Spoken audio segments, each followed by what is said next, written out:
안녕하세요, 멜묵상. 오늘은 사사기 20장 1절부터 7절 말씀 보도록 하겠습니다. 네, 여러분 진짜 어이없는 이야기를 보았죠. 한 레위인이 첩을 가졌는데 그 첩을 데리러 갔다가 또 뭐 기브아라는 지역에서 아주 끔찍한 일을 당하죠. 그 끔찍한 일을 당했다고만 볼 수가 없는 게 레위인이 사실은 자기 첫 아내를 죽게 만들었잖아요. 예, 불량배들이 와가지고 자기를 강간하려고 하는데 자기의 첩을 바깥으로 내보내면서 네가 대신 강간당해 그런 거랑 똑같은 거였습니다.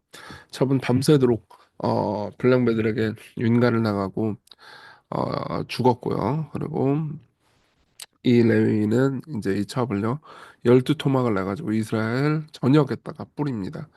자, 그 이후에 어떻게 됐을까요? 내용 한번 볼게요. 1절부터 보겠습니다. 이에 모든 이스라엘 자손이 단에서부터 브엘세바까지 길라 땅에서 나와서 그 회중이 일제히 미스바에서 여호와 앞에 모였으니 이 무슨 말일까요? 참. 그러니까 이스라엘 백성들이 다 화가 난 거예요. 신기 이 열두 토막을 보면서 이런 악한 일을 한 사람이 누구냐?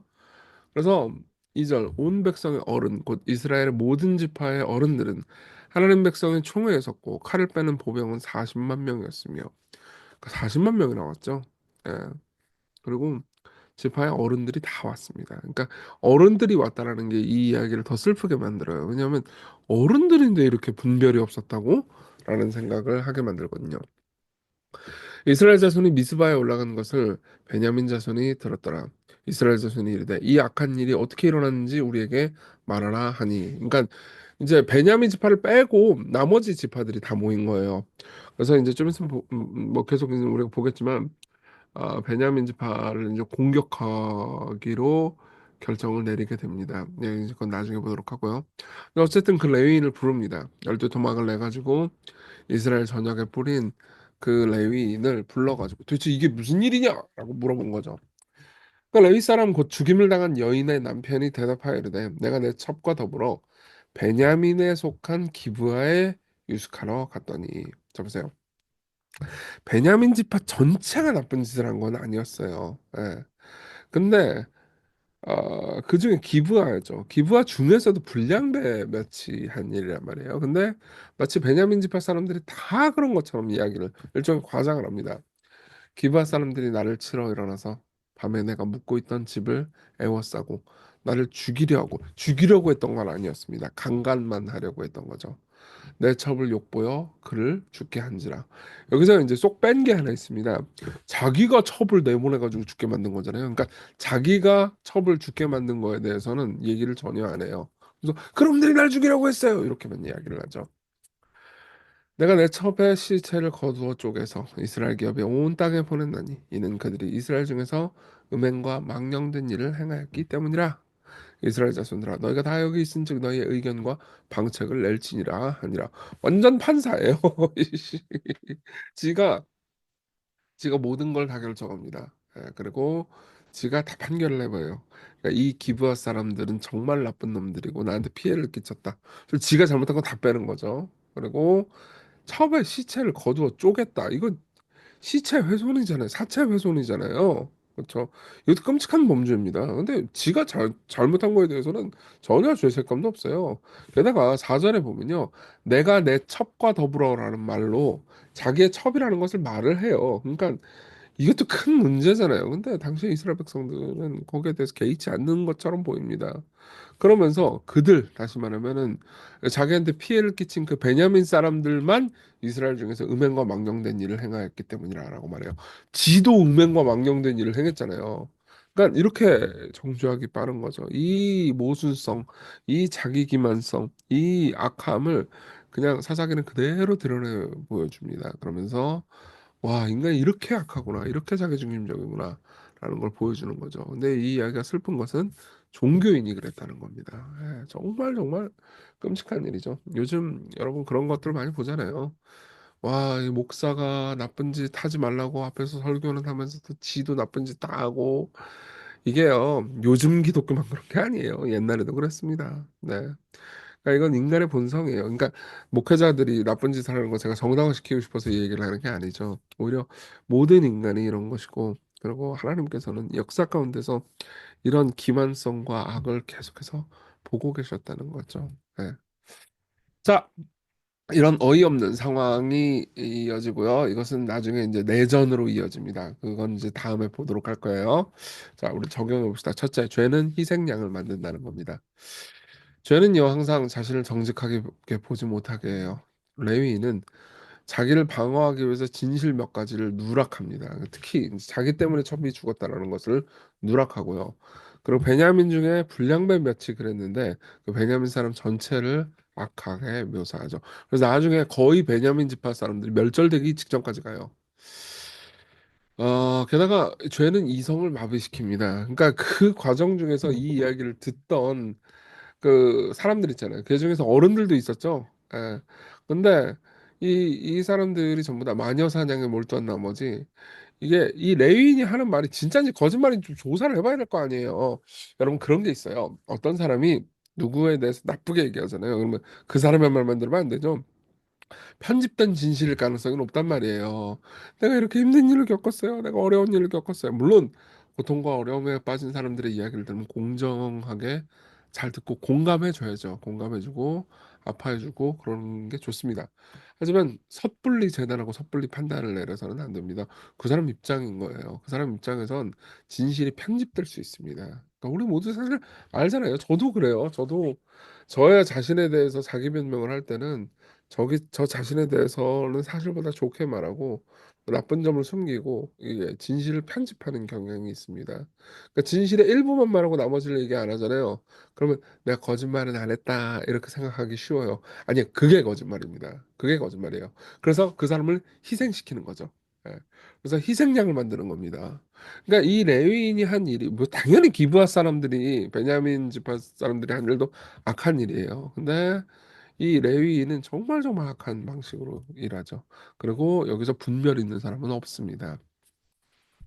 자, 이 지점에서 제가 르네 지라르라는 이 발음을 잘해야 되는데 르네 지라르라는 이제 프랑스의 사회학자 이야기를 좀 해보려고 합니다. 이 사람은 기독교인이기도 하고요. 그리고 사회학자인데 사회학적으로 기독교를 반증하는 일을 좀 했어요. 이 사람이 한 말들이 되게 유명한 이론들이 많은데 그중에서 희생양 이론이라는 게 있습니다.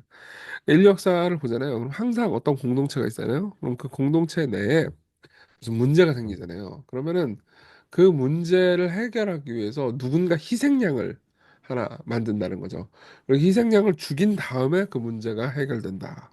이게 인류 역사 가운데 계속해서 반복된 일이다라는 것을 관찰한 사람입니다. 이 사람의 희생양 이론은 꽤나 유명해요. 그래서 좀 읽어드릴게요. 처음에 스캔들의 증가는 얼마 안 가서 극심한 위기로 이어진다. 그러다가 이 위기의 절정에 이르면 하나의 희생양에게, 즉 결국 공동체 전체에서 선택된 희생양에게 만장일치적인 폭력이 행해진다. 이 사건은 예전의 질서를 다시 세우거나 아니면 새로운 질서를 세운다. 그러나 이 새로운 질서 역시 언젠가는 위기에 빠지게 되어 있고 거기서 다시 또 다른 새로운 질서가 생겨나는데 이 질서 역시 똑같은 길을 걷는다. 그 후의 과정도 이와 똑같다. 예, 인류 역사가 이랬다는 거죠. 항상 그렇습니다. 그러니까 교회에서도요 그런 경우가 많아요. 교회에서도 이게 참 교회에서 이러면 안 되는데 교회 내부에 문제가 있잖아요. 그러면 와 다 이놈 때문이다. 뭐 다 이정규 때문이다. 뭐 다 누구 때문이다. 다 이게 저런 사람들 때문이다. 저거 이제 알고 보면 신천지 아니야? 뭐 이러면서 이제 누군가를 이제 적으로 몰아넣는 거죠. 그리고 모든 공동체가 그 적을 미워하게 만듭니다. 그 적을 결국 쫓아내든가 제거하든가 뭐 하는 거죠. 그러면서 잠시의 평온을 찾는 겁니다. 역사 가운데 많은 독재자들, 많은 악한 사람들이 이 방식으로 공동체를 장악하곤 했어요. 참, 좀 슬픈 일이죠. 근데 르네 지라르는요, 요 이론을 사회학으로 원래는 이제 무신론자였어요. 원래는 어렸을 때부터 이제 교회를 좀 다니다가 20살이 돼가지고 신앙을 버렸었거든요. 그러다가 이 이론을 연구하다가 이거 기독교가 맞는 거구나라는 걸 다시 확인하고 신앙으로 돌아온 사람이에요. 왜 그랬을까요? 예수 그리스도야말로 그 희생양에 딱 어울리는 분이었거든요. 예. 아, 세상이 죄에 빠졌구나. 세상이 죄에 빠졌는데 이 세상이 예수 그리스도를 죽였구나. 근데 예수님은 단순히 죽임을 당하신 정도가 아니고 어떤 분이에요? 죽임으로 걸어가신 분이죠. 내가 내 목숨을 끝까지 버리는 것은 그것을 내가 다시 얻기 위함이니 이런 말미암아 아버지께서 나를 사랑하시느니라. 예. 그분이 우리를 위해서 희생양이 되셨습니다. 예. 그분이 우리를 대신해서 죽으셨습니다. 예. 다른 희생양들은 그냥 죽임당했지만 예수 그리스도는 죽음으로 걸어가셨습니다. 예. 기쁨으로요. 우리를 구하기 위해서요. 하나님께서 예수님을 보내셨죠. 예. 모든 사람들은 자기 변명에 급급했지만 예수 그리스도께서는 죄가 없으심에도 불구하고 아, 희생을 당하셨습니다. 그 예수님을 볼 때 우리는요 더 이상 희생양을 만들어내지 않고 자기 자신의 죄를 정직하게 고백할 수 있는 용기를 얻게 되는 거죠. 같이 기도합시다. 자기를 높이고 사람들을 정죄하기 위해서 늘 저는 진실을 편집했습니다. 이 죄를 회개합니다. 정직하고 사람들을 사랑하는 사람이 되게 해주세요. 그리고 때로는 우리 진실을 위해서 희생해야 된다는 것을 기억하게 하여 주옵소서. 자, 누군가를 희생양으로 만들지 않으려면요, 나는 정직해져야 됩니다. 항상 내가 정직하지 않고 나를 변명하기 위해서 남을 희생시키는 경우가 많잖아요. 자꾸 내가 희생당하려면은 기꺼이 희생을 당하신 죄가 없는데도 불구하고 희생으로 걸어가신 예수님을 볼 때 그것이 가능할 겁니다.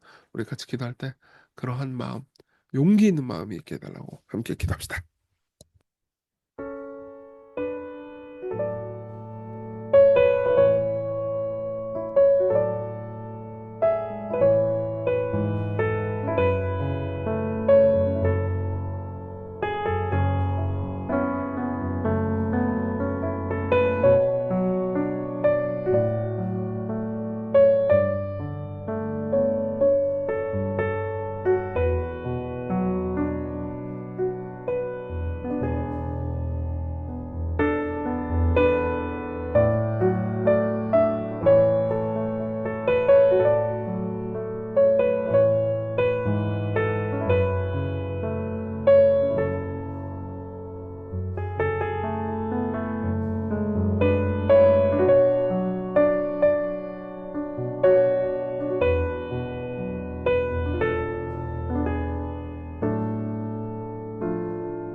기도하겠습니다. 은혜로우신 주님, 아, 참으로 우리는 우리의 위대한 희생양이신 예수 그리스도를 볼 때에만 우리의 죄와 우리의 자기중심성과 교만으로부터 벗어날 수 있습니다. 그러한 은혜가 제게 있게 해주세요. 우리에게 있게 해주세요. 예수님 이름으로 기도했습니다. 아멘. 네, 다음 주에는 제가 수술이라서 아마 매일 묵상이 없을 겁니다. 저를 위해서도 기도해 주세요. 여러분, 한 주간 행복한 하루, 한 주 보내시고요. 오늘도 좋은 하루 보내세요.